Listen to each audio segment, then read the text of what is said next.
नमस्ते। आज के इस विशेष विश्लेषण में हम इतिहास की सबसे जटिल, रहस्यमयी और शायद सबसे ज्यादा गलत समझी जाने वाली हस्ती की परतों को खोलने जा रहे हैं। हम बात कर रहे हैं शिव की। ये सफर बहुत ही रोमांचक होने वाला है, क्योंकि हम सिर्फ पुरानी कथाओं तक सीमित नहीं रहेंगे, बल्कि क्वांटम भौतिकी तक की गहराई में जाएंगे। तो चलिए, बिना किसी देरी के इस ऊर्जावान चर्चा की शुरुआत करते हैं। चलिए एक नजर डालते हैं कि आज हमारा रोड मैप कैसा दिखेगा। हम इन 5 अहम पड़ावों से गुजरेंगे। The ultimate outlaw paradox, Divya प्रतीकों को डिकोड करना, आदि योगी यानी पहले गुरु का रहस्य, राख का गहरा ज्ञान और अंत में ब्रह्मांडीय नृत्य। तो शुरुआत करते हैं हमारे पहले हिस्से से, जिसे हमने नाम दिया है the ultimate outlaw paradox. Shiva के स्वभाव में एक बहुत ही अजीब सा लेकिन शानदार द्वंद्व यानी डुअलिटी देखने को मिलती है। एक तरफ वो परम विनाशक हैं, तो दूसरी तरफ पुनर्स्थापक भी। वो एक कठोर तपस्वी हैं, लेकिन साथ ही कामुकता के प्रतीक भी माने जाते हैं।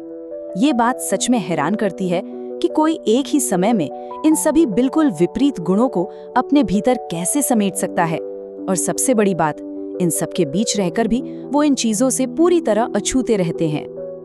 अब यहाँ जो बात सबसे ज्यादा सोचने वाली है, वो ये है कि शिव को अल्टीमेट आउटलॉ यानी परम विद्रोही क्यों कहा जाता है। दरअसल वो भौतिक प्रकृति के हर नियम को तोड़ते हैं, और जब भौतिक नियमों की सीमा टूटती है तो वहीं से एक नई आध्यात्मिक प्रक्रिया शुरू होती है। शिव का शाब्दिक अर्थ ही है वह जो नहीं है, मतलब एक ऐसी विशाल शून्यता जो हर आकार, हर रूप और हर सीमा से परे है। अब बढ़ते हैं हमारे दूसरे विषय की ओर, दिव्य प्रतीकों को डिकोड करना। शिव को अक्सर स्वयंभू कहा जाता है। इसका सीधा सा मतलब है कि वो स्वनिर्मित हैं। उनका कोई जन्मदाता नहीं है। उनका उद्भव किसी प्रकाश से नहीं, बल्कि एक दिव्य अंधकार से जुड़ा है। दिलचस्प बात यह है कि आधुनिक विज्ञान भी यही मानता है कि प्रकाश तो सीमित है, लेकिन अंधकार शाश्वत और अनंत है। ये अंधकार ही वो कोख है जिससे सब कुछ जन्म लेता है और आखिरकार उसी शून्यता में वापस विलीन हो जाता है। शिव के गले में नाग, हाथ में त्रिशूल और माथे पर चांद अक्सर चर्चा का विषय रहते हैं। पर क्या ये सिर्फ सजावट के लिए है? बिल्कुल नहीं। अगर हम इन प्रतीकों की गहराई में जाएं, तो नाग अपनी पुरानी त्वचा छोड़कर नई त्वचा धारण करता है, जो पुनर्जन्म और आत्मा के स्थानांतरण का एक सटीक प्रतीक है। त्रिशूल प्रकृति के 3 मूल गुणों को दर्शाता है: निर्माण, संरक्षण और विनाश। और वो अर्धचंद्र, वो समय के अनवरत चक्र का प्रतिनिधित्व करता है। ये सारे प्रतीक मानव जीवन के गहरे दार्शनिक सत्यों को बयान करते हैं। चलिए अब पौराणिक कथाओं से थोड़ा आगे बढ़ते हैं और आते हैं तीसरे भाग पर, आदि योगी पहले गुरु। आइए देखते हैं कि ये पूरी कहानी कैसे एक नया मोड़ लेती है। करीब 15,000 साल पहले हिमालय में 7 साधकों ने पूरे 84 वर्षों तक बेहद कठोर साधना की। फिर एक समय ऐसा आया जब सूर्य ने अपनी दिशा बदली, जिसे हम दक्षिणायन कहते हैं। उसी दौरान आने वाली पहली पूर्णिमा को शिव पहले गुरु बने, और इसीलिए इसे आज भी गुरु पूर्णिमा के रूप में मनाया जाता है। आदि योगी ने उन 7 साधकों, जिन्हें हम सप्त ऋषि कहते हैं, उन्हें जीवन और चेतना के तंत्र को समझने का ये पूरा विज्ञान सौंप दिया। यहाँ एक बहुत ही गहरी और रहस्यमयी बात सामने आती है। आदि योगी ये भली भांति जानते थे कि कोई भी एक इंसान इतने अथाह ज्ञान को अकेले अपने भीतर नहीं समेट सकता। इसलिए उन्होंने इस पूरे योगिक ज्ञान को माउंट कैलाश में संचित कर दिया। उन्होंने उस पूरे पहाड़ को ही एक जीवंत रहस्यमयी पुस्तकालय में तब्दील कर दिया, जिसमें योग के 7 आयाम आज भी मौजूद माने जाते हैं। कैलाश कोई ऐसी जगह नहीं है जहां शिव कहीं छुपकर बैठे हैं, बल्कि वो खुद ऊर्जा और ज्ञान का एक अनंत भंडार है।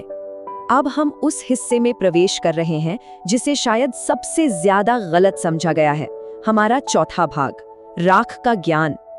जरा एक पल के लिए रुकिए और इस बहुत ही जरूरी सवाल पर विचार कीजिए। कोई दिव्य हस्ती, कोई भगवान, किसी आलीशान महल या स्वर्ग को छोड़कर शमशान जैसी जगह को अपना घर क्यों बनाएगा? एक ऐसी जगह जहां जाने के नाम से ही इंसान घबराता है, वहां वो क्यों विराजते हैं? तो इसके पीछे का सबसे अहम कारण ये है कि बड़े बड़े महलों में और समाज में हमारी झूठी पहचान और हमारा अहंकार फलता फूलता है, लेकिन शमशान वो इकलौती जगह है जहां हर पहचान राख हो जाती है, हर मोह टूट जाता है। शिव का श्मशानवासी रूप हमें यही सिखाता है कि जीवन की असली सच्चाई तभी सामने आती है जब माया, भ्रम और अहंकार का पर्दा पूरी तरह से गिर जाता है।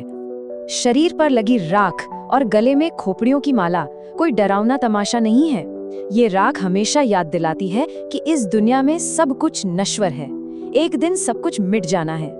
खोपड़ियों की माला अपने अतीत और अहंकार को पूरी तरह खत्म कर देने का एक बहुत ही खूबसूरत प्रतीक है। और सबसे बड़ी बात, शमशान वो जगह है जहां अपने सगे संबंधी भी शरीर को छोड़कर लौट जाते हैं, लेकिन शिव वहां मौजूद रहते हैं। ये उनका भयानक रूप नहीं, बल्कि उनकी परम करुणा है। और अब हम आ पहुंचे हैं अपने अंतिम और सबसे दिमाग घुमा देने वाले हिस्से पर, भाग 5, ब्रह्मांडीय नृत्य। नटराज यानी नृत्य के देवता शिव ने अपनी ही उस अनंत शांति और शून्यता से खुद को प्रकट किया ताकि वे सृष्टि के निर्माण और विनाश का ये ऊर्जा से भरा ब्रह्मांडीय नृत्य कर सके। ये रूप सिर्फ कला का कोई नमूना नहीं है, बल्कि ये गति और पूर्ण स्थिरता के बीच का एक बेहतरीन और अनोखा संतुलन है। और ये चीज इतनी सटीक है कि आज का विज्ञान भी इसके सामने नतमस्तक है। इसी बात को शानदार तरीके से दर्शाती है स्विट्जरलैंड के जिनेवा में सर्न लेबोरेटरी के प्रवेश द्वार पर लगी नटराज की विशाल मूर्ति।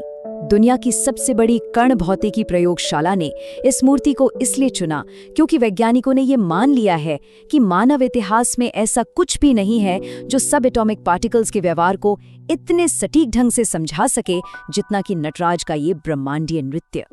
जब हम इन दोनों बातों को एक साथ जोड़ के देखते हैं तो सच्चाई बिल्कुल साफ नजर आने लगती है। 15,000 साल पुराना यौगिक ज्ञान और आज की आधुनिक क्वांटम भौतिकी में सब एटॉमिक कणों की हलचल, ये दोनों असल में एक ही चीज की बात कर रहे हैं। शिव का ये आनंद तांडव असल में ब्रह्मांड के हर एक कण, हर एक उप परमाणु पदार्थ का ही निरंतर चलने वाला नृत्य है। तो इस पूरी चर्चा के अंत में ये एक ऐसा विचार है जिस पर हम सबको सोचना चाहिए।